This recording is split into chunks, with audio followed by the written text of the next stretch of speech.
Hey everyone, welcome back to the Bullburger N Ferd podcast. I'm Josh. I am Bedford. And we got a nice podcast for you today, loaded with some good subjects, I think. Yeah, pretty good. Pretty good. I mean, we're going to range from starting out here with guns, going all the way to Ukraine, and then a nice special story at the end I think everyone will enjoy. We do have a very special story to cover at the end of the podcast, so be sure to stick around if you want to catch it. Absolutely. Don't forget, by the way, if you enjoy what you're watching, like, share, and subscribe. It really helps us grow early on.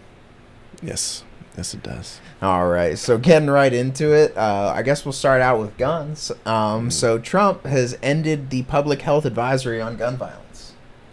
Interesting. And see, I wasn't even aware that there was one to begin with. And, you know, I think most people weren't. I know that gun violence is one of those topics that, especially when I talk to anyone, you know, I know we both game a lot, so we, you know, get I would say the almost privilege of getting to talk to a lot of people from foreign countries, and you know, usually one of the first things they bring up is, well, at least we don't have school shootings. Oh God, yeah, that classic. Yeah, no, it's like God. the classic. You talk to anyone British, and like, you know, if you're trying to, you know, any time that anything political gets brought up, they're pretty much like, well, at least we don't have school shootings. Well, mate, at least we don't shoot each other up in the schoolhouse, mate. A bit Australian. You know, they're almost the same thing. And well, you know, Australia was a British prison colony. It was a British. Where do you think their accent came from? Did it sprout out of the Australian wilderness? No, I thought it was from the wallabies and the dingoes. The wallabies and the dingoes. They learned to speak from the wallabies and the dingoes. Yeah, dingo ate me, baby. Well, you know, Australia actually completely banned guns years ago. Outright? Outright. Well, surely there's some like hunting privileges and stuff. Like very, very few. Yeah. And it's very strict. Now they do have almost a near zero gun violence. England pretty much banned guns too. See, now that they just have a lot of stabbing. Yeah, I'm about to say, and to that point, although I'm sure they're lacking in gun violence, I wonder what other forms of violence now, have here's risen. the question for you: do you think that England has put a public health advisory on stabbings because they have more stabbings per capita than we have shootings per capita in America? Really? Well, and I encourage you, if you don't believe me, you can look that up on your own. Yeah, I mean, I would say that they probably don't, being that knives are simply tools, much like firearms.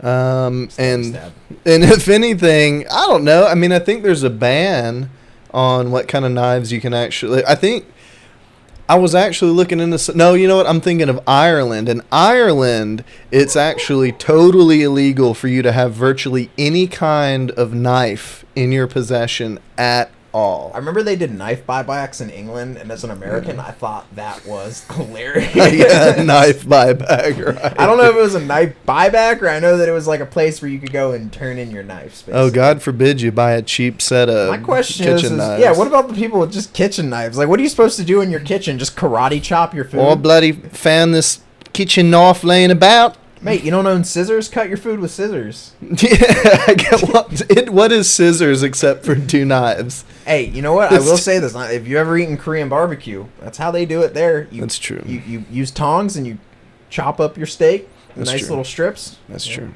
Now, before we get too big into the weeds of foreign gun policy, let's talk a little more about our American gun policies here. Well, do you think that it was necessary to put a public health advisory for gun violence? And if so, what real purpose did it serve? Well, like a public health advisory seems to me like something that's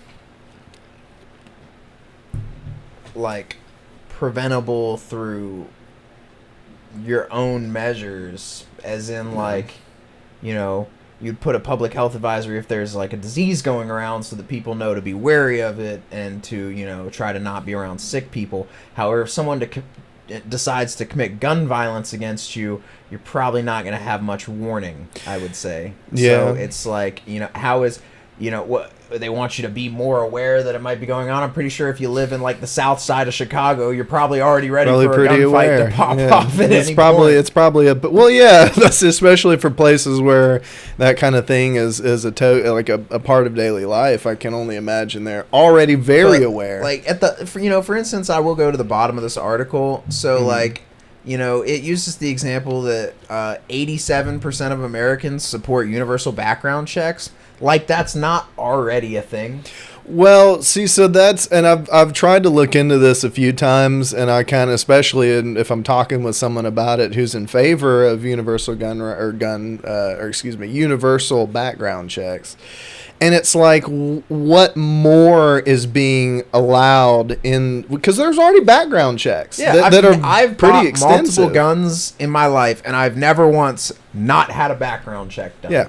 Yeah, I mean, they do the background checks. I'm just wondering I think, from my understanding, the biggest difference there, like what makes it a universal compared to not, is that they will allow access to medical records. And here's my one problem with this, and like I think if they were trying to make the point that there's no background checks, then the only way that you could really make that point and have it be legitimately true is there's no background checks typically on private party sales, minus most people look up at least the serial number of the gun to know if it's stolen or not. But that's the person buying the gun trying to see if it's stolen versus the person selling the gun just wants to make a quick buck, probably. Yeah. So there is that chance, but also, like, if that dude's doing it legitimately, he would also make a bill of sale, so he would have evidence, and on that bill of sale, you're supposed to technically write the serial number of that gun. Yeah. So you would have, but, in that regard, I guess there would be no background check. It's not illegal for me to sell you a gun. If I didn't know you were a felon and I sold you a gun, private party, am I supposed to do a background check on you? So this is something I do happen to know a little bit about. So with a private gun sale like that, the thing is if you let's like make it the most illicit scenario, right? Like what most people probably think of when they think, oh, this stuff is allowed. Felons straight out of jail trying to buy a gun. Yeah, it's like people who are not allowed to have guns or shouldn't have guns are obtaining guns through this measure. Now, here is the protections within that scenario, which technically can happen. But the deal is that if you sell a gun to someone, right, the gun is ideally in your name, right? It's already, you bought it from somewhere, and it's somewhere written down as your name and that gun serial number. And then you go and you sell that gun to a prohibited possessor, like a felon or what have you.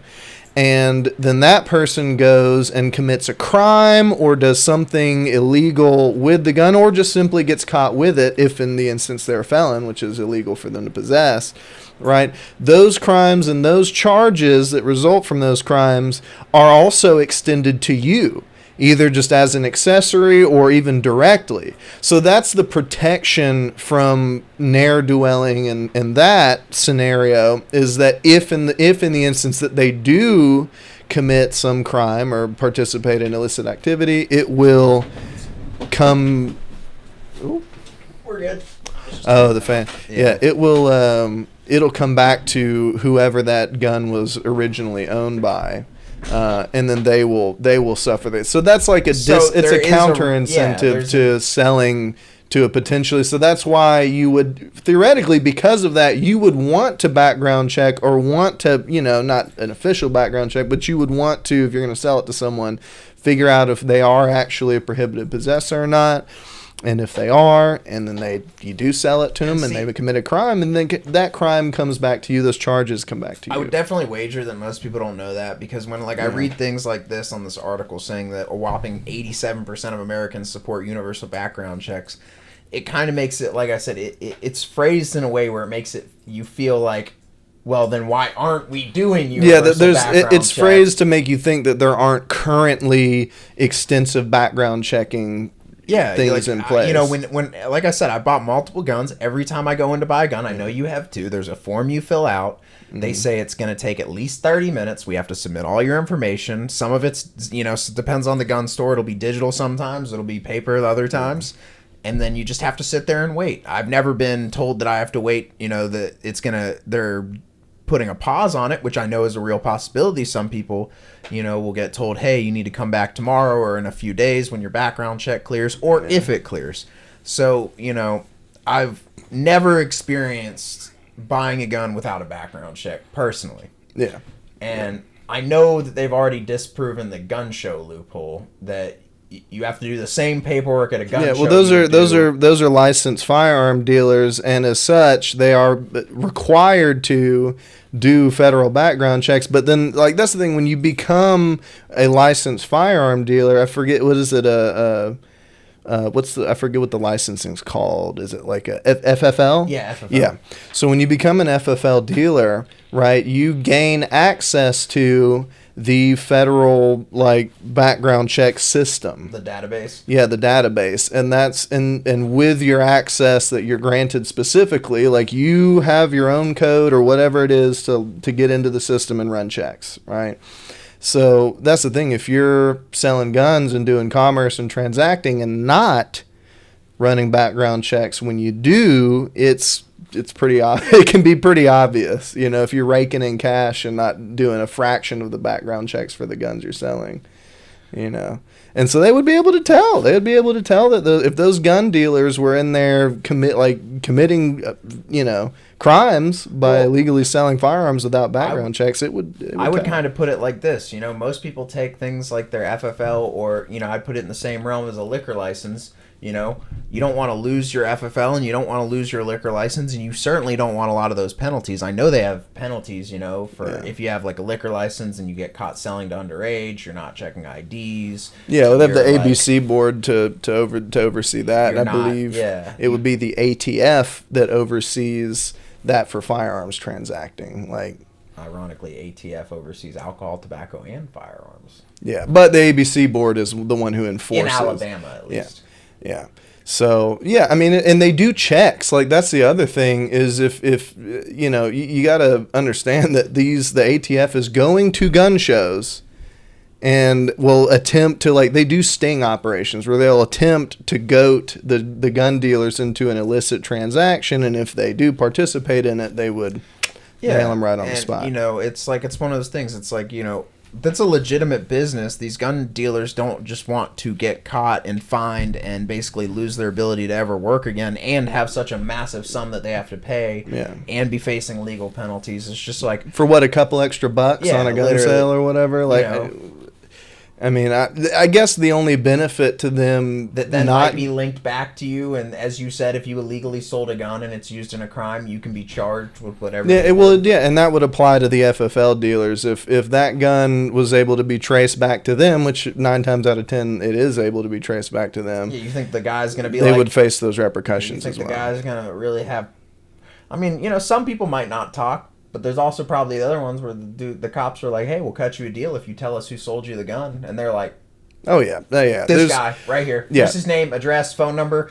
Yeah. That's probably most of the time, that's probably how that's going to shake out. Most people are going to look out for themselves, and they're going to be like, oh, yeah, no, this person illegally sold me this gun. It was awesome. I needed it exactly then, and they made sure it happened. Yeah. So basically, point being is there is a mountain of incentive to prevent these kinds of things from happening. And even still, so it does still happen, you know, and the thing is, it's ultimately, even if you did implement stronger background checks, right, it would still, the same way that the illicit transactions are still transpiring, they would still happen that way. Well, you know, the universal background checks are really only going to affect law-abiding gun owners and people who are seeking, you know, people who are going to gun dealerships to legally buy firearms versus, you know, the illicit firearms market.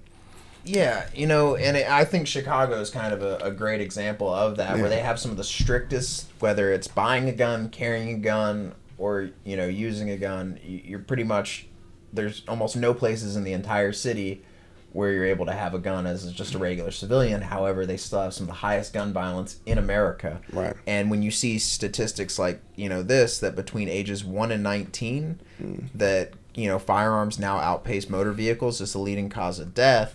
And then, you know, and you actually look at where those firearm deaths are, it's highly concentrated in these large cities where typically kids at a very young age get involved with gangs. Yes. And then, you know, and it's this pride, it's this, you know, it's this introduction to the life cycle where they're encouraged to go basically have a gunfight.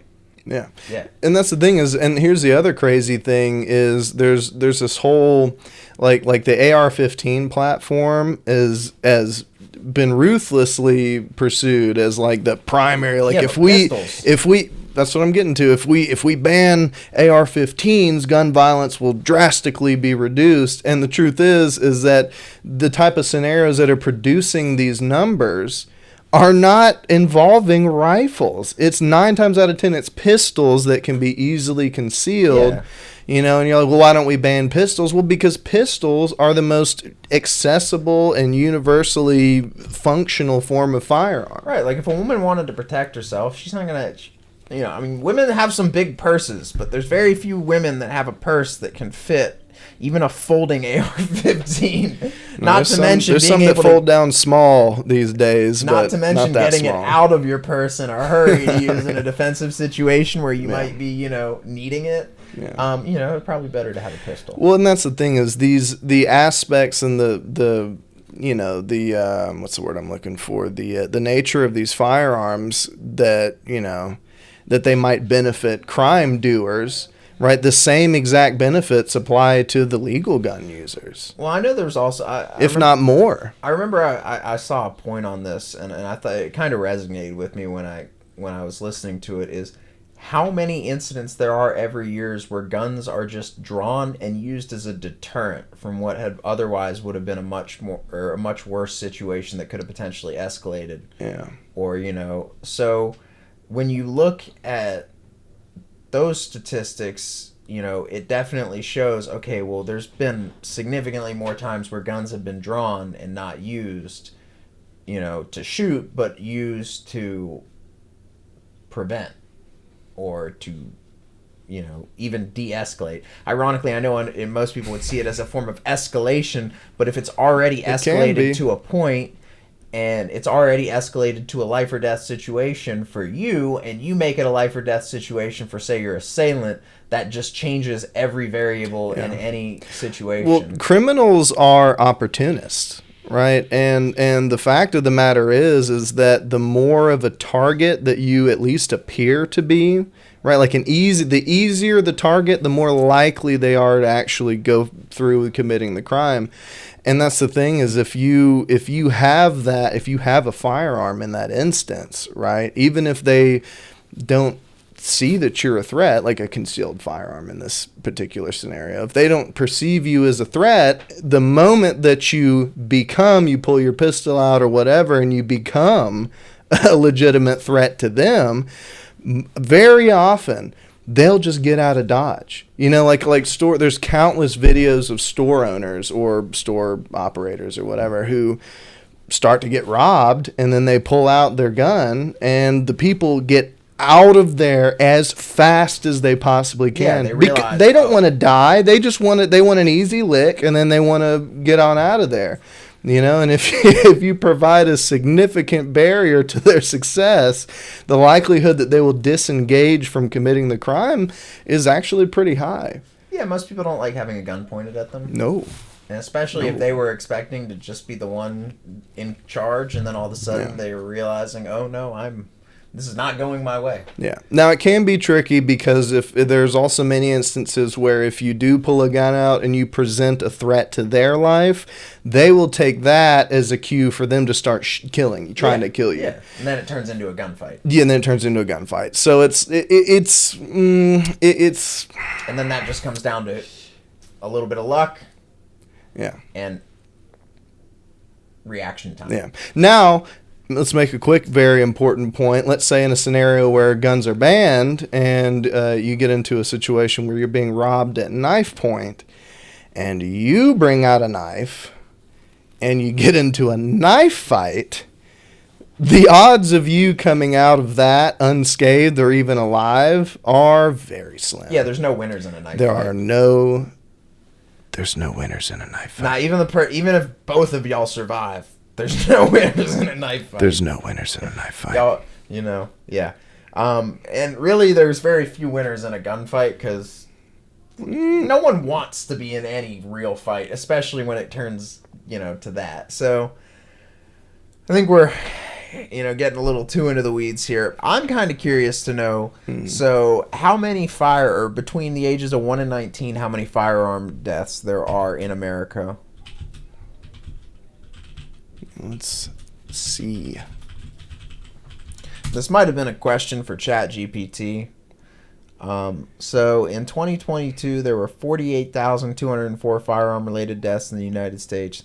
But that's not relegated to just young people. Yeah, so this isn't just talking about male children and adolescents ages 1 through 19 were more than 5 times as likely as their female counterparts to die from firearm-related injury. So again, that's fast facts. All right, let's see here. I'm feeling ChatGPT's usefulness starting to...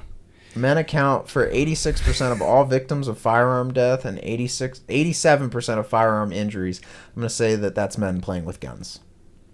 Yeah, well, and we have to kids, consider guns this too. Guns are not toys. Yeah, definitely not. Most of the time.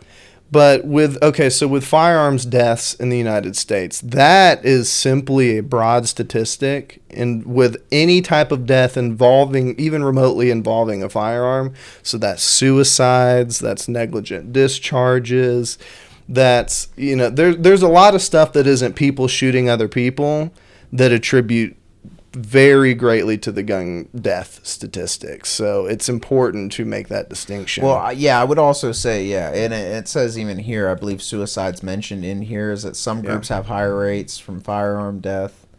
And then, where is it? Firearm suicide rates are the highest among. Yeah, well, that's the thing. It makes up a great portion of that statistic is suicide deaths. And that, I mean, how are you going to get mad at guns for that? That has no, I mean, it has nothing to do with gun violence or this or that. Yet that statistic, which involves suicide gun deaths, is used as if it is involved. It's just people shooting other people. So I don't know. I think that the understanding of the real statistics are not, I don't know if that's very broad amongst the United States. I don't think many people really understand that. So I'm trying to navigate the CDC's website here to actually look up, because they have all these statistics. So I don't know what this means, data request. I guess I'm requesting the data from the CDC about it. Yeah, you could. That's what I'm doing. It's loading right here. Is it fast? No. Dude, it's a government database. Remember, that's the whole thing Elon's trying to do. So while that's loading... Elon's trying to fix government databases. Well, at least try to make them more efficient, supposedly. I mean, they can't be less efficient. Let's just be realistic about it. Well, they could. Well, I think if they were any less, if they were any less, they would be non-functioning. they would be not actively functioning if they were any less. Could you imagine if the DMV was even slower? Oof. It's not great. I actually got to say, our DMV is pretty fast here. It's not bad. It's not bad. No. The worst experience I ever had was when I first got my license and had to do the picture, take the test, like the whole 9 yards. That was at the old one. They opened the new huge one, and it's way faster. See, I always go to the mall. Yeah, that one's super fast. Yeah, that one's very quick. Oh, yeah, and that's if you're not it's if you're not changing anything, or if you're using if you just need to go for like a renewal or something, that's the one. Yeah, they'll do it quick. Yeah, no. But no. So anyways, firearms, I think that's the thing. And like I said, I'll refer to that my prior question. Do you think that gun violence is worth a health advisory? Like, for the whole country should equally be as worried about it as every other part of the country? No, because I think gun violence is a statistic with the mental health crisis that our country is currently experiencing, and the family crisis that our country is currently experiencing. People that grow up in a good home with good loving parents rarely are involved with gun violence incidents. People that grow up in broken homes where their parents are fighting and separated and impoverished, they're much more likely to turn to violence or crime as the solution. And if you grow up around gun violence and having it be normalized, you're much more, it's not going to be as much of a consideration to you when it actually comes time to act. Yeah. You're just going to be like, well, this has been normalized. People, I know people that have killed people. It's one of those things where it's not that bad if I do it. They're going to respect me more. Well, and on the other end of that too, there's people like, well, I know me for sure, but people who grow up around guns in a positive, healthy capacity. Like I grew up hunting, for example. So from a very early age, I was taught and molded to have an incredible respect for firearms. Right. And if you don't have those types of influences in your life growing up, and even worse, just a lack of influence overall. Yeah, I could see how that would lead to increased instances. And I would say there's the difference too, in whereas you would see firearms as both a tool and a hobby. Yeah. Is when you're talking about a hardened career criminal, they're going to just see the firearm as a tool. Yeah, it's an implement. It is, I need this. I can't do my job without this tool. And my job is robbing you. Yeah. Yeah. It's a lot easier to rob you at gunpoint than at knife point. Well, and that goes to point, to point out one thing that you said, like it is a tool, and a tool, what is a tool if not a means to an ends? Right. I can't put my tool down and say, gun, kill people. Yeah. I have to be the one behind the gun. And it depends less on the fact that there's a gun involved and more on the fact that the ends of the means are illicit and criminal. Again, I just turn, and I think the UK is a great example of this. They banned guns and did nothing to address the mental health crisis or the crime issue or the immigration stuff that's leading to all these problems. And so instead of guns, people just turn to stabbing each other. Yeah. You don't eliminate the violence, you just change the avenue to which it goes. Yeah. You just change the route. You didn't ultimately affect the root cause, The reason that people are fighting, instead of looking at that, you look at, well, how do we change what they fight with? And I just feel like your messaging is kind of, or not messaging, but your approach, maybe take a step back and look at your approach and look, okay, well, why are people stabbing the crap out of each other? Why are people shooting the crap out of each other? What are the real causes of this? And see if we can actually make real strides. I know that there's been places that have done that. America is going to be unique because it's written into our Constitution. Our Bill of Rights says that I have an inalienable right to protect myself, that I have a Second Amendment, that I can own and buy weapons as long as I'm not a convicted felon, and I don't mean to do undue harm to my fellow citizens, and I'm just using that gun in a protective manner for me, my family, and if I feel so, against the government. That's literally what the Second Amendment's written in for. On the primary, it's not hunting. See, people are you can have other guns for hunting. You don't need an AR. The purpose of the Second Amendment is not to allow you to hunt. It's not even. It's to an even lesser, or not even lesser, but to a lesser extent, it's meant for you to protect yourself. The primary reason for the Second Amendment is to protect us from a tyrannical government should it arise in our country, and also as an ironclad protector of all of the other rights. See, without the Second Amendment, no right that we possess has any teeth, right? You have the First Amendment. Let's talk about the First Amendment. How absolutely vital that is to American society. Freedom of religion, freedom of speech, and freedom of assembly. Yes, and you have to understand that without the Second Amendment, which is the primary safeguard, the only truly effective safeguard against our government doing whatever the heck they want to do, it's like you would have to just hope. You would have to cross your fingers and hope that words were enough to keep our fundamental rights in place. I can actually point out a time within the last 70 years where that's actually been the case, where the Second Amendment was used to protect civil rights. Let's hear it. Black Panthers. When the Black Panthers were in the height of their power, what they did was they armed themselves because the police in their neighborhoods were entirely corrupt and against them and were arresting them and beating their population and basically just treating them like shit.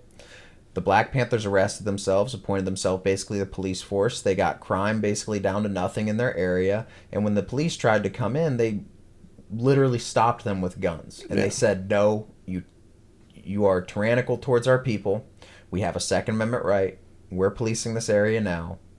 get out. Well, and like you said, it's And a it worked. deterrence. They didn't even have. They didn't even have to shoot at the cops. Now, ultimately, just the fact that they possessed the ability to do so is what gave them that power. Now, ultimately, just the idea.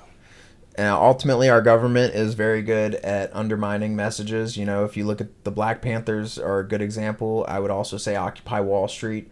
You know, our government's figured out the best way to get people to not have discourse is to, one, have a two-party system. That's why we've never changed off that, because it makes it entirely bipartisan, which means you either agree with me or you don't. And then they've made it to where people are emotionally tied to their ideas as if it's their self. Yeah. You know, and so if you're tied to your ideas as your self-identity and you can't separate your ideas from who you are as a person, then if someone attacks your ideas, then you feel like they're attacking you as a person and you get emotional or defensive. And that's basically the entire argument with politics right now, is let's have it be this incredibly emotional based, you know, we'll use facts, but we'll make sure that the facts, you know, that you think that those facts are tied to who you are as a person. So when you bring up that fact, you're not just bringing up that fact, you're bringing up your fact. Yeah. Well, and that's a common theme that we've seen so much in our politosphere of late, is not taking things as they are and looking at issues as they are. We have a big issue with taking practical issues, like tangible practical issues, and turning them into moral issues. And then we try to tackle these practical issues from a near purely moral standpoint, and we make little to no progress. And it's like people wonder why. It's like, well, it's because we're not looking at these things as real practical issues. We're looking at them as issues of morality. Immigration's another good example of that. You know, it's like you can only put so many cookies in the cookie jar, and if you're just letting the Keebler elves come by and drop dozens of cookies in the jar, eventually it's going to fill up and you won't be able to support that many cookies. So I do love cookies, though. Yeah. So you made me hungry, and I'm sorry about that, because I also am thinking about cookies now.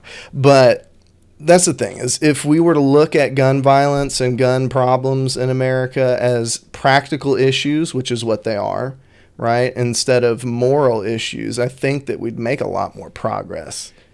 Well, you would need to address, like I said, the mental health crisis that's currently ongoing in America. Right. You know, you need to figure out how to address that more effectively. You know, a big part of that for me, too, is trying to figure out how to make Americans healthy in terms to our diets. I know, you know, one of the things that garnered a lot of support with RFK is the fact that he wants to at least hold a lot of the companies like Tyson and all of these companies that are mass producers of food accountable to what they are putting into our food. Right. You know, you look at a lot of European countries, they have a lot of products that we use banned, whether it's petrochemicals that we use as insecticides, like Roundup, whether it's dyes that we use to make our colorful food, like in Fruit Loops. You know, I won't eat Fruit Loops anymore. You know why? Because Fruit Loops sells an entirely different brand in America than they sell in Canada. I saw that. It is, they look complete, they're not as colorful. Apparently they taste better from what I've heard, and they are significantly better for you. They took out like the high fructose corn syrup, like the red dye 30, like all these cancer causing terrible, you know, inflammation causing things. They took it out and they sell a better version of it in Canada. Yeah. And yet they kept all of the same ingredients for their American. Literally, where you got your start, Kellogg is an American-based company, and yet you sell your own country an inferior product. And that's a perfect example of handling a practical issue as a practical issue, instead of, because imagine if they just hammered on like, oh, these dyes are bad, it's blah blah blah, it's not right for you to be putting these in our food. If that was the only thing that was the driving force behind that, I mean, I would say they'd probably have the same Fruit Loops as we do right about now. But because they were like, no, these things are unhealthy. These things are, and in the instance of something like Red 40, for example, which is a petrol product, it's not even an organic material that they make that dye out of. They were like, you know what? This is not good. This is objectively unhealthy, and we need to stop it for the health of our people. Not from like, oh, it's wrong to put this stuff in there. It's not that those arguments didn't get made, but clearly they handled it as a practical issue. One thing I don't know how much people really pay attention to, but just how many substances that the FDA has approved to go into your food. And I think like in the 60s, there was like 230 different chemicals and different assorted things that the FDA had approved as consumable. Now it is in the tens of thousands of different chemicals that the FDA has approved to go into our food, and almost none of those have legitimate long-term scientific data to prove that they are in fact actually safe for long-term consumption. Yeah. Like things like glyphosates, as I mentioned, like Roundup. We're just now starting to see the true nature of how terrible those are for you, and how that they should never be used when it comes to any type of farming, because you're literally poisoning not only the earth, the water supply, but also the crops that come out of that. Or if you got your kids playing in your front yard and it's full of glyphosate, they're going to maybe develop some issues as they grow older. If you're like, oh, I just want to kill these weeds, instead of just pulling them up,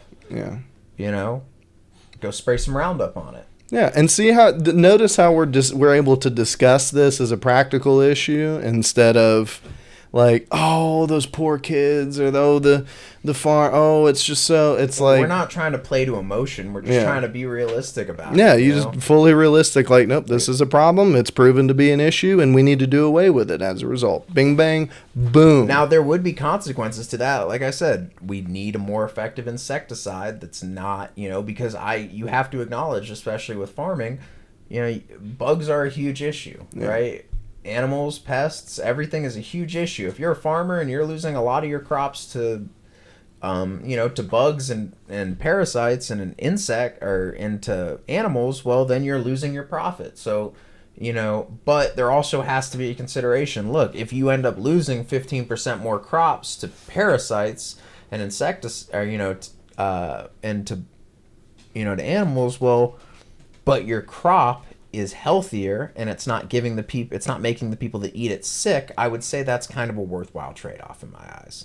Now, I know from a profit margin it's not a worthwhile trade-off, but I would say if people, one thing that our generation is truly starting to realize is how effective voting with your dollar is. When people truly stop supporting things, a great example of this, and one that I'm sure would resonate with a lot of men watching, would be when Bud Light decided to make Dylan Mulvaney their mascot, basically their spokesperson, and their entire base basically said F you. They got pulled off the shelves. They're still not served in one of the most popular bars in our area. And it's taken them over a year and a half or 2 years, and they're still, starting or having to recover from that. And it's one of those things where companies have realized going woke is going broke now, and that's kind of translated into the rest of society, especially with Trump wanting to basically ban DEI in any government agency. So I think it's kind of the end of that. Yeah. That era of political correctness and DEI. Well, emotionally manipulative politics is we're I wouldn't say that we're fully out of that era by any stretch, but it's you're starting to see people really, Well, I know you mentioned immigration earlier, and I think it ties perfectly into that with the immigration argument of, and I agreed with him when he said it, which is, he was asked, well, what about families? What about when the parents get deported and the kids? He's like, why would we want to separate the families? We can deport them together. It's like, look, I get what you're trying to say. You're trying to make me feel bad for this kid being put in this situation. Mm-hmm. That kid was put in that situation by his parents, right? Or her parents. So ultimately, those parents are still responsible for that situation and that kid. Yeah. And, this is probably going to be a controversial subject. I don't know how much you want to get into it, but birthright citizenship. I actually personally know a family who attained their I don't know if they're U.S. citizens. I mean, they may be by now, but they, and these are close family friends, like invited to birthday parties and dinners all the time. Like I spent a lot of time with these people when I was younger, and what they did is they had, while you got the mother and the father, and while the mother was pregnant and close to giving birth, they paid a coyote to smuggle her across the border into the United States, where she shortly thereafter gave birth to their daughter, making her a U.S. citizen. And then after that, they just went back to Mexico for, I don't know, like maybe 10 years or so, 10 or 13 years, because they eventually came back, got their work visas, I believe it was, their green card or whatever, and used her in order to do that. Like, used her as what's the term? Anchor baby is the unofficial term. That's exactly what they did. And so I feel like that's given me an interesting perspective, especially on the moral argument around immigration and illegal immigration. And the thing is, it's like, yes, I mean, I love these people, and they were cherished friends, and they still are. But at the same time, and I'm glad that this person was in my life, but it came about through partially illicit means. Well, they paid a human smuggler. When you say a coyote, that is a human smuggler by trade. Yes. Yeah, yes. That person has zero oversight and gets to basically be completely in control of the people he's smuggling. It's one of those things where it's probably one of those things they didn't like to talk about, because coyotes are not good people. Yeah. I think when these people talk about these coyotes, they like to call them coyote because human trafficker doesn't sound good. But when you realistically look at what these people did, they came to America, they had her. You know why they probably didn't stay? Here's the realistic reason. Because they didn't have their visas yet. No.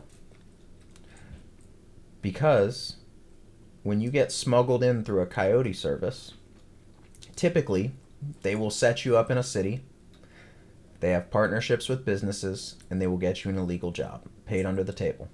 Or it'll be a technically legal job because they'll get you a fake ID or a new identity, and you'll be able to work legally, so you'll technically be paying taxes.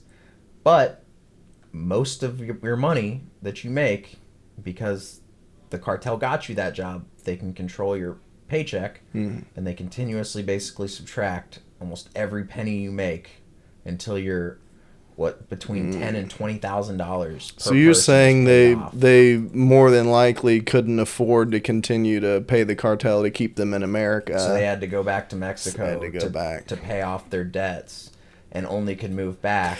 You want to hear something, a little interesting factoid about this family? Is so when she was born, it was on January 1st, shortly after she was a baby born to actively illegal immigrants, was the firstborn child of that year.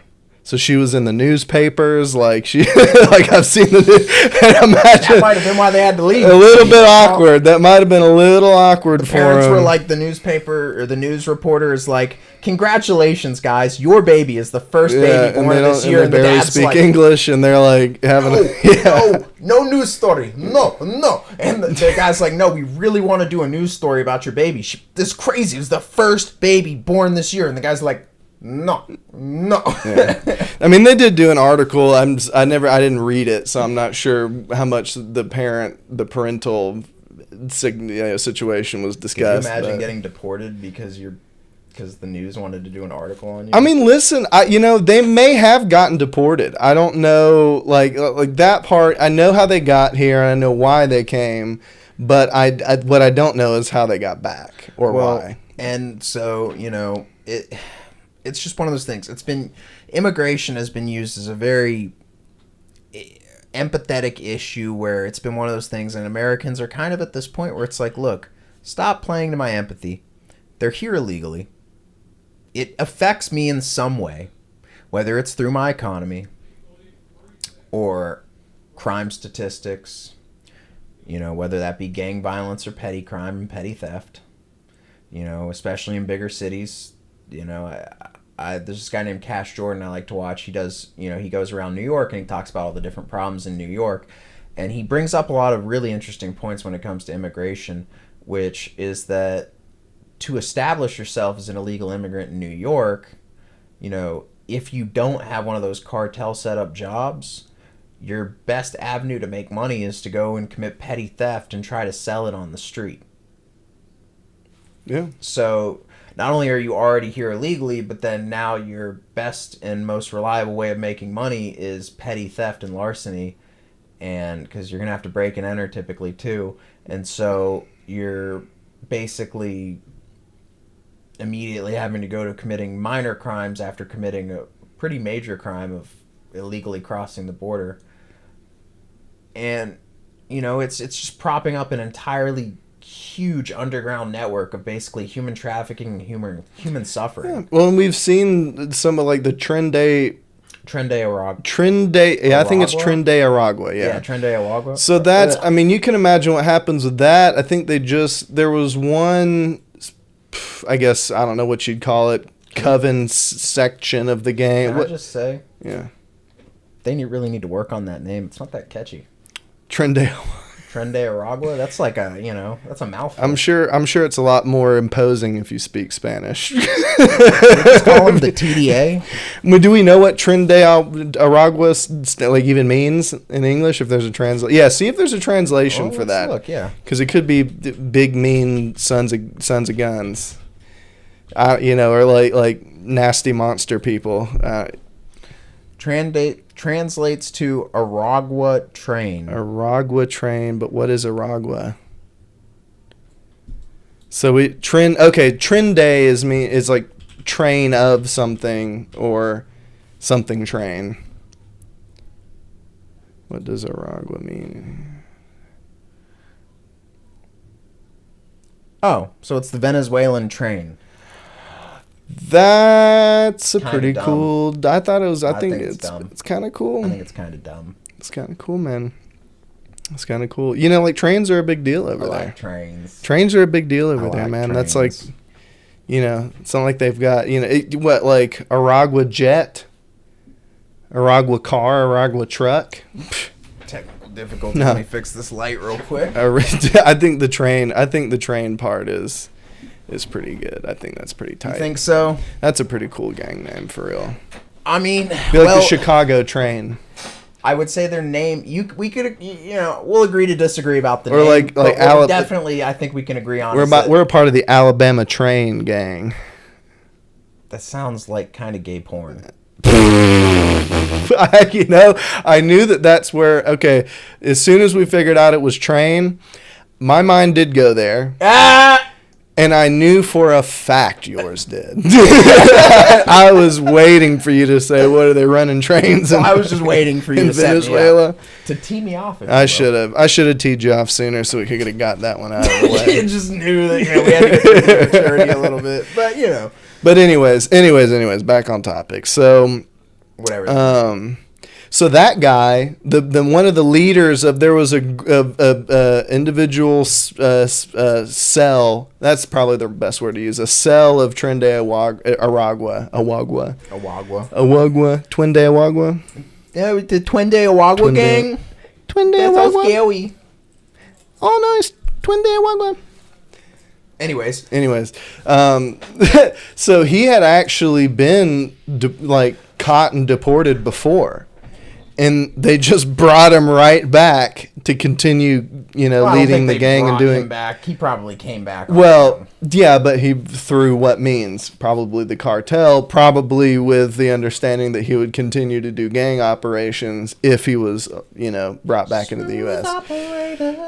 So yeah, so the point with that is just that's a very common thing for the cartel to do, is to reintroduce already deported people.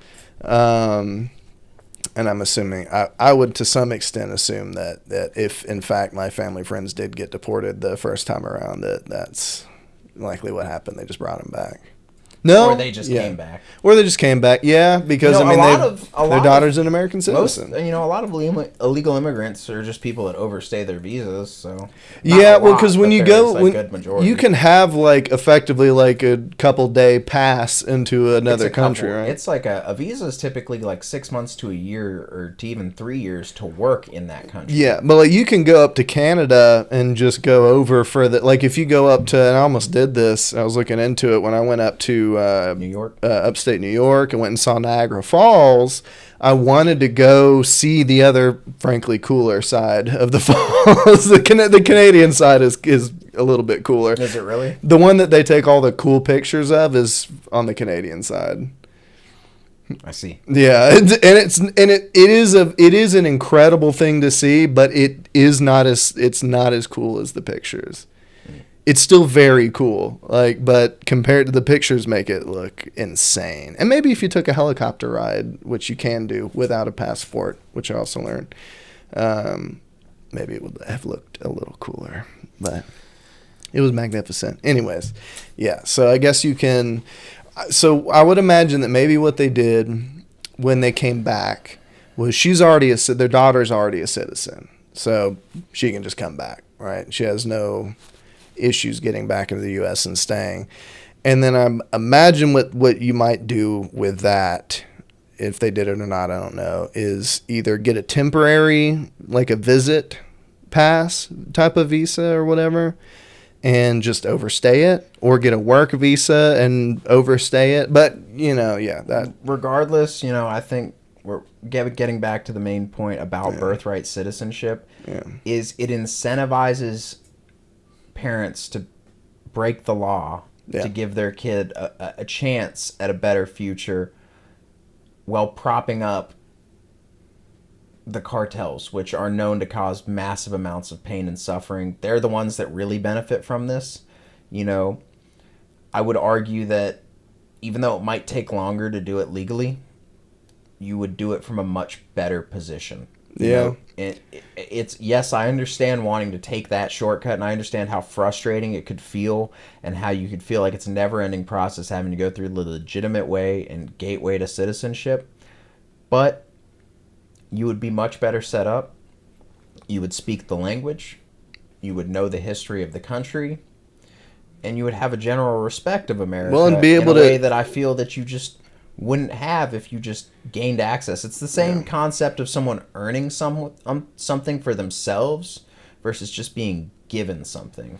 And you'd also be able to interact with the local populace a lot better. Yeah. I had actually had an instance where I got into I guess you could call it a fender bender with someone who appeared to be, if not an illegal migrant, a one that had not taken a lot of time to learn English before they immigrated. And how did that go? Well, let me outline the scenario. Like, I was with my ex-girlfriend at Bandito Burrito, and I understand the slight irony behind that, but there is. Continue. We were at Bandito, and she had the car that she had would have intermittent issues, like starting, so sometimes it just wouldn't start. No matter what. I remember. And when we went in, got the Bandito, and as we were trying to leave, her car would not start, and there's nothing we could do to get it to start. So we decided to get it out of the Bandito parking lot, let it kind of roll backwards down into those neighborhoods right next to Bandito, and like literally just a block down, and then to the left, and then just kind of stopped it like kind of in front of someone's house, but it's just as far as we could get it to go.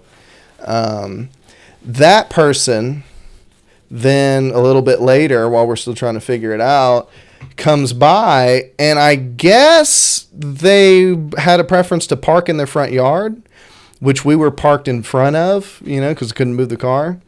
And so instead of just getting out and discussing the situation with us and figuring out what the deal was, why we're in front of her house and blah, blah, blah, blah, blah, she elected to simply squeeze by our parked car in order to park in her front yard.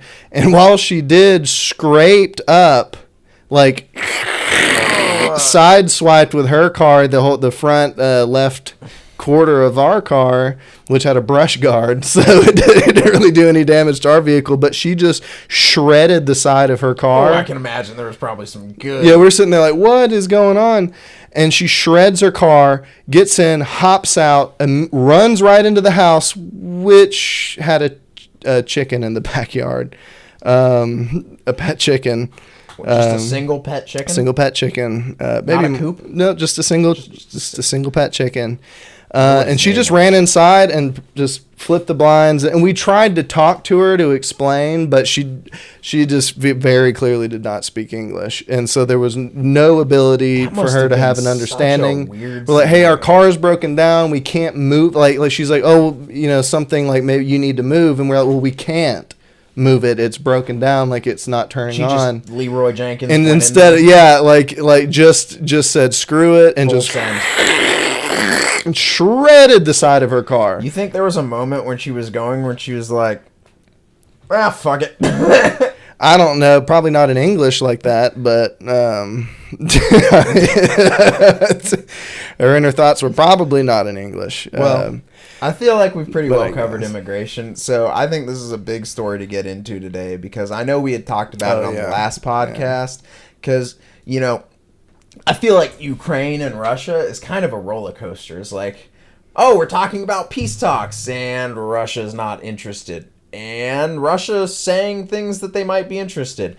And those things are completely unrealistic. So it's, Russia's basically saying, and I've had some time to look in and try to really do as much research as I can on the subject because, especially being I just love learning about the history of wars, whether that's a current war that's ongoing or whether that's like World War II, Vietnam, Korea, all of that just piques my interest. So in learning about the true motivations of Russia and what's really considered from what Putin wants is Putin wants to leave a legacy. And I think what you have in with Russia and the US right now is you have two very egotistical leaders that are both very dead set on leaving legacies after they're dead. Yeah, that's a great description. And what you're seeing is a battle of wills. And God, I am genuinely to the point where I'm back to thinking that battle of wills. A battle of legacies. A battle of wills that could turn fiery in the worst way. Like nuclear fire. I cannot help but think that it just... Not sponsored. That there is a less than zero possibility that those egos lead to escalation. Mm.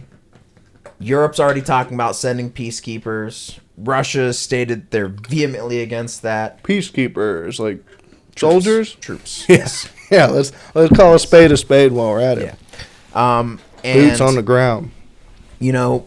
If you look at this from the perspective of Russia, Russia's 140 million people. We showed the map. It's a massive, massive land, but it's very, very sparsely populated throughout the majority of it, where it's dense city centers are going to hold the majority of its population.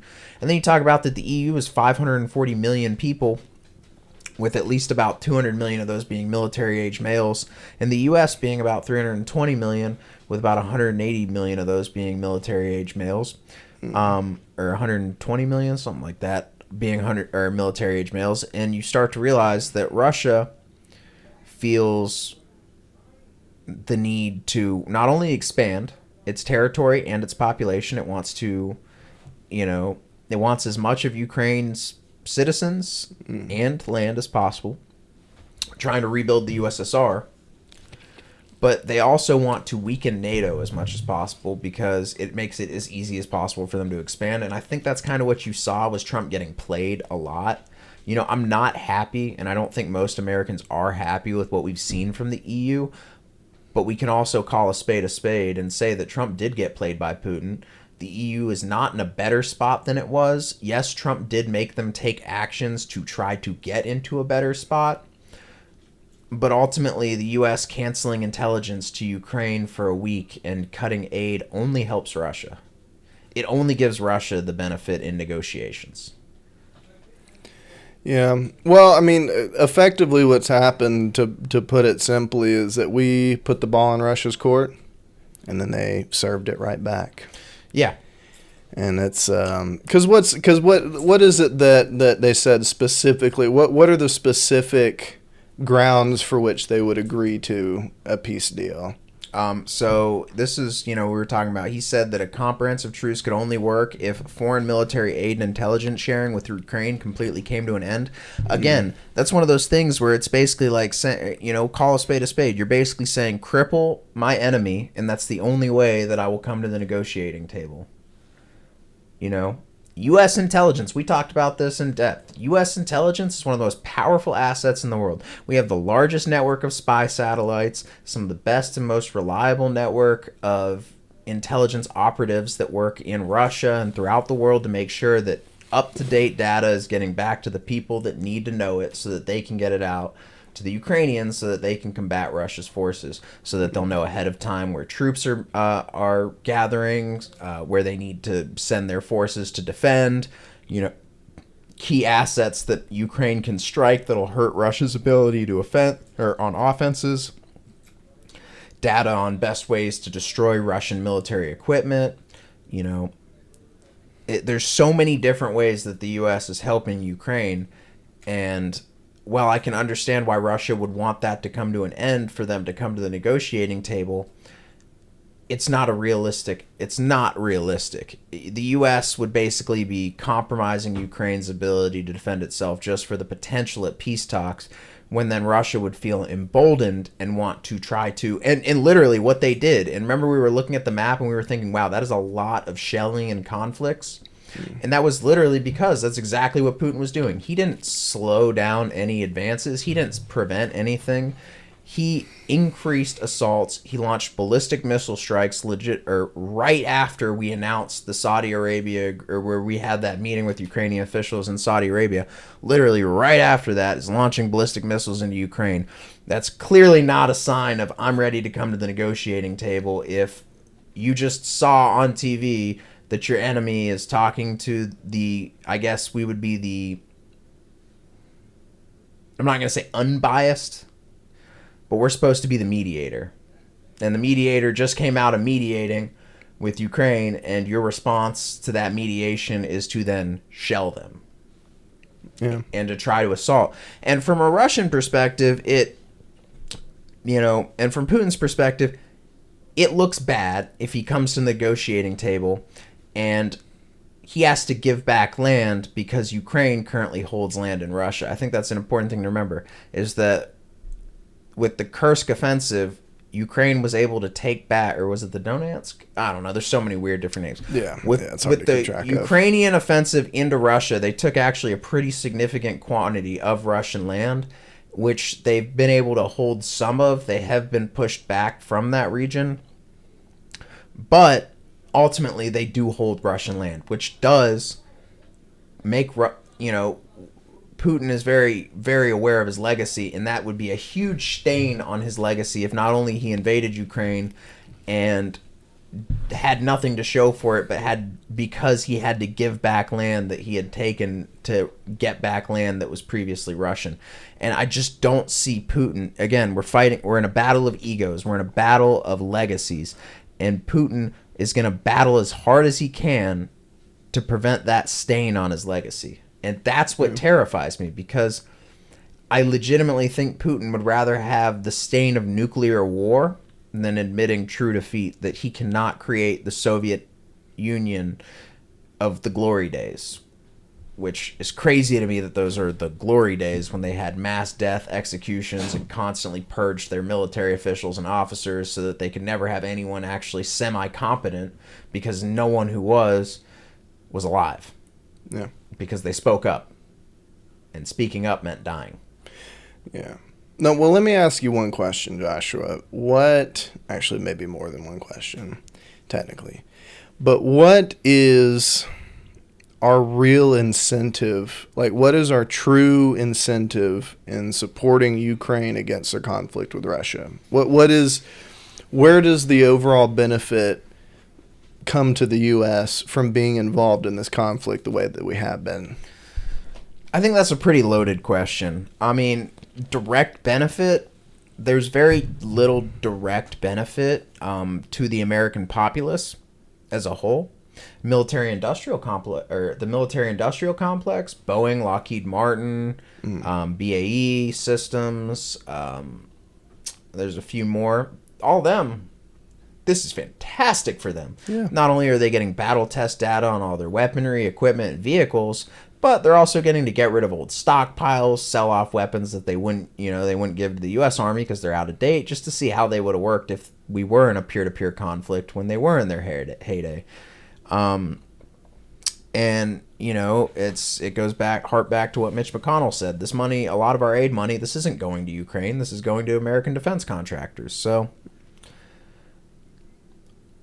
our benefit from this war comes from our military-industrial complex, which has already been subsidized and benefited. Well, it's benefiting the military-industrial complex is a self-feeding, self-contained. It's a monopoly. It's a true monopoly system. Yeah, it's a government-supported monopoly. There's no limit to how much money they can make, and no other than I guess this the physical defense of America. Like, we have the best stuff. It doesn't come back out and benefit the rest of our economy. It doesn't. There is no real benefit. Yeah, it's not trickling down. There's no trickle down from the military-industrial complex, and then trickling down safety maybe, but like I said, things we stand to gain. When we're talking about that, I would say the mineral deal had some U.S. advantages. It also, though, you do have to look at the consequences of that mineral deal, which is one, we're having to export those minerals to the U.S. from Ukraine. And that, two, is that it does much more greatly involve us with Ukraine. And that opens up its own can of worms. Well, but that would effectively, if we own 50% of the mineral rights, it would give us a real economic and moral, it would give us the real incentive to actually fully support Ukraine and actually bring... And it would give Russia the full incentive to bring down their full military force. Or not, because that would mean that they would be getting into direct conflict, World War III, dare I say, with the U.S., and that's something that virtually nobody wants. Even Putin with his legacy, I don't think would go as far as to start World War III, potentially decimating a country for his legacy to reside in. Or the country for his legacy to reside in. I don't think that doesn't make a lot of sense to me. I don't think that if that counter incentive was in place, I don't think he would take it as, oh, now I need to just go directly to war, because it would be direct war with the U.S. at that point. To me, that doesn't make sense. Why would he, the whole point, half of the point of this proxy war is so that we don't have to directly fight each other. Yeah. That's half of that's why we're doing it, certainly, so that we can fight Russia without fighting them. Yeah. But that's the thing, is that's as far as that goes. I don't think that it would go to the point of, oh, well, if it means stepping on our toes, that he would just put on steel-toed boots and continue to do it. I think that more likely than not, it would cause them to disengage more than to double down. Well, that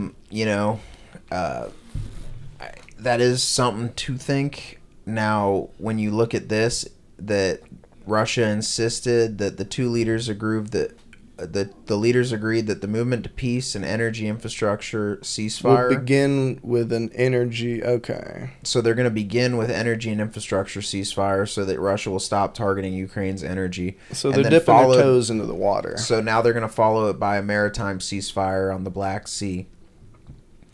So they're just doing the ceasefire piecemeal. This keyword "but" here is that a key thing is that they said that we need to end foreign support and intelligence for Ukraine, and that's a key condition. Yeah. So, I mean, what that tells me is that Russia does not want peace, because why would you care about the Ukraine getting intelligence and aid if you're no longer going to be bombing them or attacking them?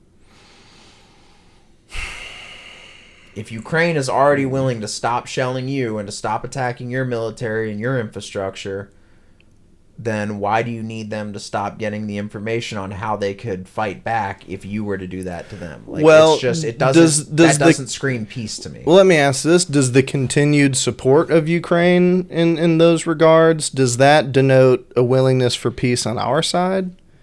I think in some regards, you know what I'm saying? Because, like, there kind of has, because a peace agreement it's a tit for tat. well, we don't want peace where Ukraine doesn't exist anymore. I don't think that is in the U.S. best interest. I don't think it would be the end of the U.S. I don't think it would be, incredibly detrimental to the U.S. I just don't think it'd be a good thing for the world in general. Well, no, certainly not. Which would affect the U.S., just not as much as Europe. But that's the thing. To assume that if we stop supporting them with, what did you say there? Intelligence, what is it? So foreign support and intelligence. So that's military aid. So that, to me, that reads guns, bombs, and the ability to know where and how to use them, which is all wartime activity. And again, we send Ukraine their most effective defense weapons. When it comes to the high Mars rocket system that allowed Ukraine to accurately pinpoint and target and destroy Russian outposts, and they started having an incredibly high fatality rate among their officers, which in most armies, like Russia's army, if the officer goes down, you took the head off the dragon. Yeah, the troops can't get stuff anymore. Yeah, well, it's not just the officer is the one who's calling in artillery. He's the one who's telling troops to move, advance, defend, retreat. And typically, with Russian military doctrine, if the officers go down, the troops basically just stay put, and what that leads to is them getting shelled. Especially in a modern war with drones. If a drone catches a large formation of soldiers, well, guess what? That drone's going to report that back, and there is a wave of drones coming. Yeah. So it sounds like Russia is requesting that that Ukraine's war waging capabilities be reduced in exchange for the ceasing of war activities on their part, which is a tricky, because you can read that multiple ways, and I can see how if you read it as, oh, they're just trying to do like an old 1-2 switcheroo, like, oh, hey, we'll if you just stop giving them bombs and guns and stuff to kill us with, we'll settle down.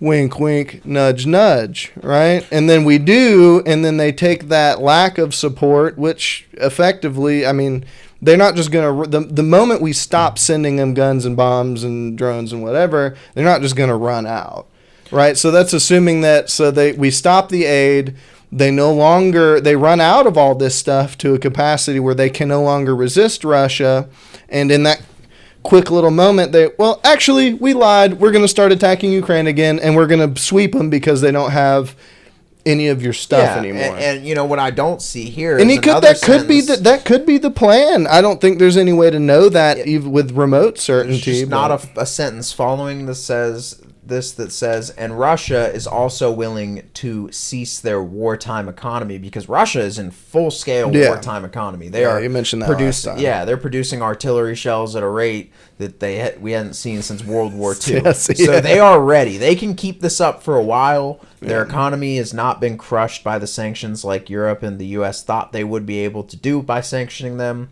It probably had more effect on them before it was a self-feeding wartime economy. Europe basically crippled their energy production and relies very heavily on Russia. So it's one of those things where it's, how do you denounce and hate someone who, if you stopped buying energy from, would basically crush your entire country?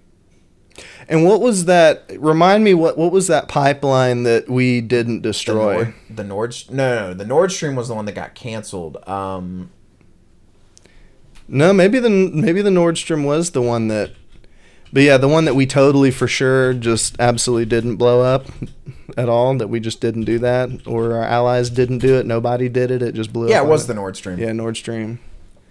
Is it? I thought that I saw It something was from where Russia it was to like, Germany, because I know that Germany is one of one of the largest consumers of Russian oil and gas, which they've taken a lot of flack for. traces of explosives found. I wonder who put those there. Yeah. Not us. No, we don't have explosives. No.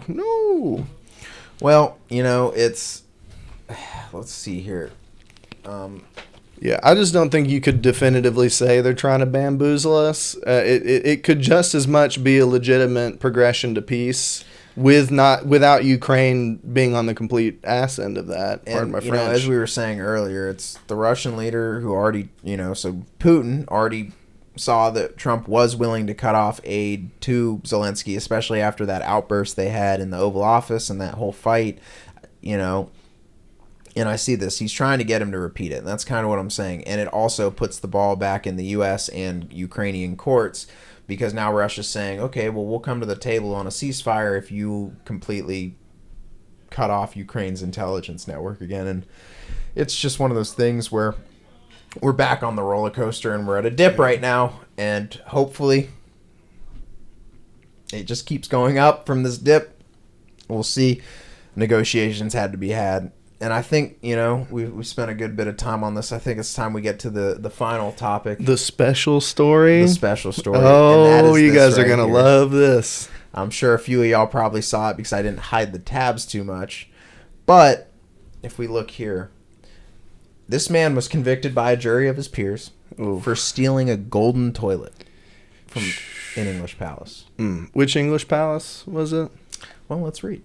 So a thief swiped a golden toilet from an English palace. It does not actually say which palace.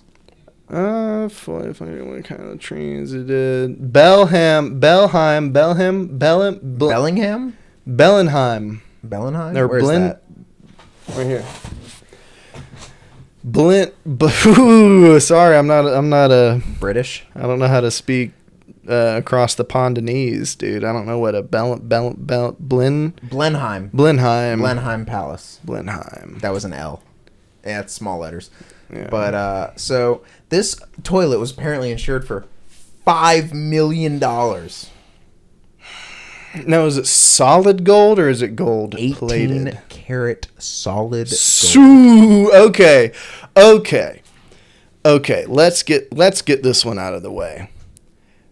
Do you know shits in that toilet? Okay, there's that. No, that's the real important question, and we'll get to that. Apparently, everyone can. Also, how cold would it be to sit on a gold toilet? No, not even that. And pretty cold, because I think gold's a good conductor. So I guess it would warm up fast. No, it would just keep sapping your heat away until the whole toilet absorbed your body temperature and equalized. Oh God, that'd be awful. It'd be cold 100% of the time. So unless it's really warm in the space. It's very cold, very, very hard to sit on. It's not great. I wonder how heavy a solid gold 18 karat does it not? I don't think it mentions that in the article. How heavy is that amount? Well, I'll tell you this: gold is very heavy. It's very dense, and I guarantee you that toilet was incredibly heavy. You know what bothers me the most out of this story? What's that? They cut it up to sell it. You defaced this. That's how they did it. Beautiful work. They took it out of their piecemeal, dude. No. Well, it doesn't say. It said that's just how they sold it. So I mean, if you see this, by the way, fully functioning golden toilet. I just got to get that out there. And it's also technically supposed to be a piece of art. Sledgehammers smashed a window. Okay, pried the toilet from the plumbing within 5 minutes, leaving that's efficient. Damaging flood. Okay. So they just rolled up in their cars, broke the window, hopped into the bathroom, yanked that sucker from the ground and right out of the pipes, and just threw it in their car. Bold strategy. I don't know. Have you ever seen the movie The Italian Job? Well, see, and, I would like to compare them to that, except for the fact that this was an audacious raid, which had been carefully planned and executed. See, that's where they're compared to The Italian Job. Prosecutor Sean Sanders said, But those responsible were not careful enough, leaving a trail of evidence in the form of forensics, CCTV footage, and phone data. Oh, yeah, they ping their cell phone. Who was in this area at this time? Yeah. And they can do that, which is I know they can. a little scary. So, they went half Mission Impossible. 1, masks. 2, don't drive your own car. 3, don't take your cell phone with you. Yep. And they could have gotten away with it. They could have. Now I wonder where, like, They tried who's buying pieces of gold toilet. I mean, do you think they hammered out the toilet design? Because I would like to think that that's just too thick to hammer. I would like out. to think Even they just sold the toilet lid, like the toilet. it was solid gold toilet lid. Like that wouldn't be obvious. Oh, well, no, it doesn't have a lid, just a seat. Yeah. If I don't know if I was them. I think the breaking it up piecemeal to sell it is a good idea. That was definitely a good idea on their part. You're gonna get. But I would go even farther, and maybe they did, is I would take that gold toilet, break it down, and melt it into ingots. Yes.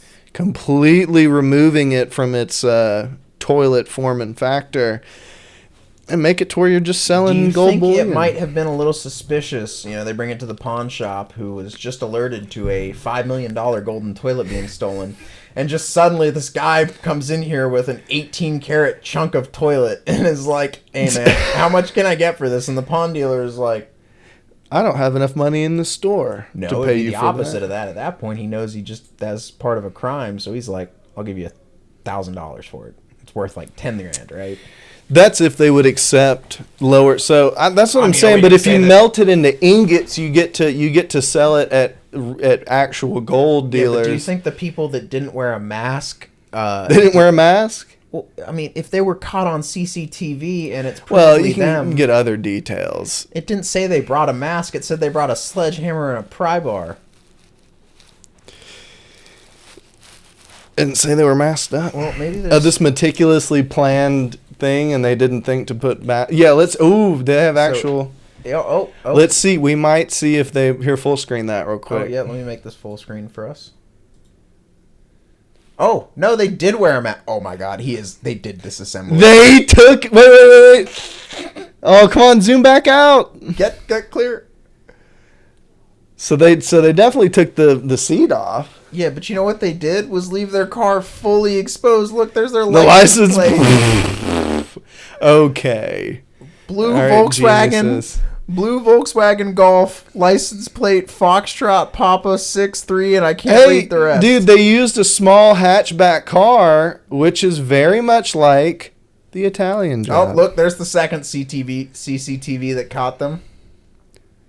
So they got the cars and they got the license plate and they probably correlated. Okay, so who's carrying? I saw the guy. Maybe it's a stolen car. Oh, dude, it's just so amazing to me. So wait, where's the actual? Oh, dude, no, zoom in on the guy holding the toilet. That's what I wanted. Oh, he is really bent over there. Yeah, he was there. Look, no, they had two guys taking it in turns. You saw he dropped it, and the other guy picked it up and carried it the rest of the way. That's smart. Well, that's a smart we have to give them use credit of for force. their smart choices where they're they made them. Intelligent, prioritization of effort. At least they wore masks. So I'm thinking though. So this toilet being that insured, I'm sure it was insured as like a piece of art, right? Well, and obviously they had to get the insurance for it because they cut it up. So the toilet is no longer that $5 million. If it was a piece of art, the art technically adds value to it because you shaped that gold into a functioning toilet, which is kind of impressive. That, I would say, is the art part of it. You made a functioning toilet out of solid 18 I wonder if all the bits and bobs in the top... Well, no, I guess it was just tied into the... Gold is not a corrosive material. Gold does not corrode. That's one of its properties that makes it so valuable. Yeah. So I think maybe gold is a very good material to make toilets out of. Well, if we didn't say that until you sit on one. Until well, actually, it said that forever cold cheeks. It said that he used the fully functioning one of a kind toilet as he did reconnaissance, right? So I wonder. So I guess other people. I think the general public is allowed to use it. He also described the experience as splendid. So maybe it wasn't that cold. Or maybe it felt good how cold it was. Maybe it was refreshing. A refreshing, like a butt cheek chill. day. A refreshing cheek experience. Should we call it the gold cheek chiller? I mean, that was your nickname in high school, so I'd hate to step on your toes. Only on Tuesdays. No, but I think the real crux of the issue here is, can a toilet realistically be considered a piece of art and insurable as a result? I would say that an 18-karat gold is more of a piece of jewelry. Not because you can wear it, but you do sit on it. I don't think that's correlates with the general. I mean, if you shat on an 18-karat gold toilet, you'd take a selfie on it, wouldn't you? I would. Yeah. But would the picture of me on the toilet be the art, or would the toilet be the art? Can something that you poop in or pee in be considered art? Well, I guess if you've ever seen Two Girls, One Cup, you would know the answer to that. Oh, jeez. Let's not bring up those memories. Art. They had really good theme music in that video. It was iconic theme music. I hate myself for bringing that up. But I happen to be of the opinion that a toilet can't and even shouldn't be art. You think it's just... Well, I mean, how many functioning things do we make art out of? A lot of people say cars are works of art. It's just a functional thing you can use to Houses, livable structures are depends usable on the pieces house. of art. Well, it just depends. I mean, their architecture... I guess you do always paint a house. Could be considered artistic. The, columns. If your house has columns, it's definitely a piece of art. But how does a shitter become art? If you just make a functional gold toilet, is that art? Or is that just a cool thing you made? I think the biggest, if they did not allow people to use it as a toilet. Well, obviously they let people use it because Michael Jones said that he used it in his experience. And he got a review. He was able to give a review. And steal it. That's what I'm saying.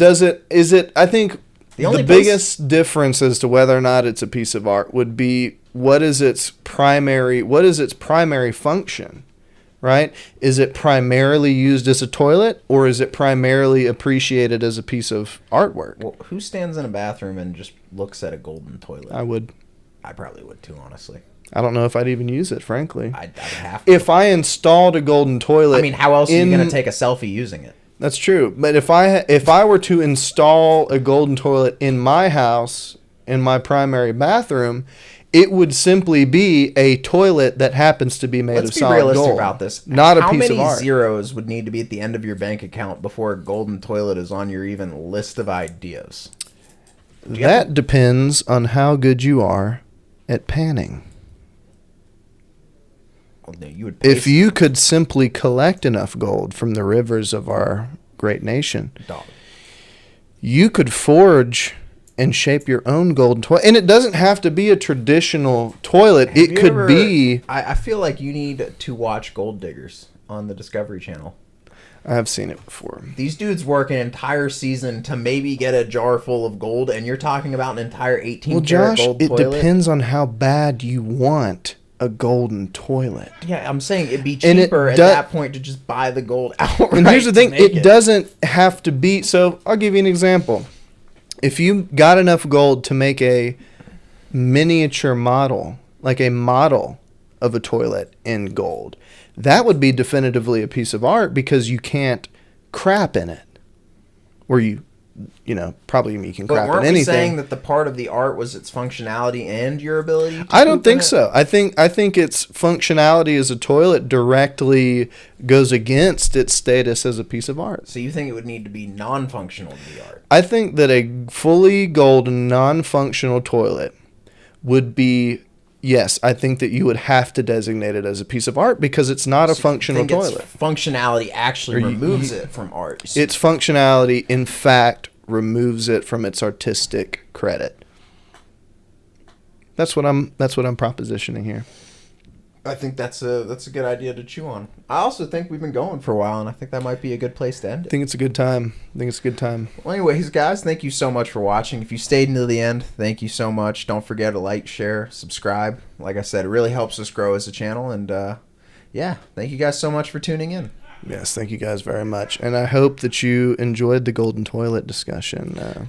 I feel like out of all the things we talked about, that was by far the most applicable and fun. It's what I was most excited for. Me too. I'm glad we got to do it.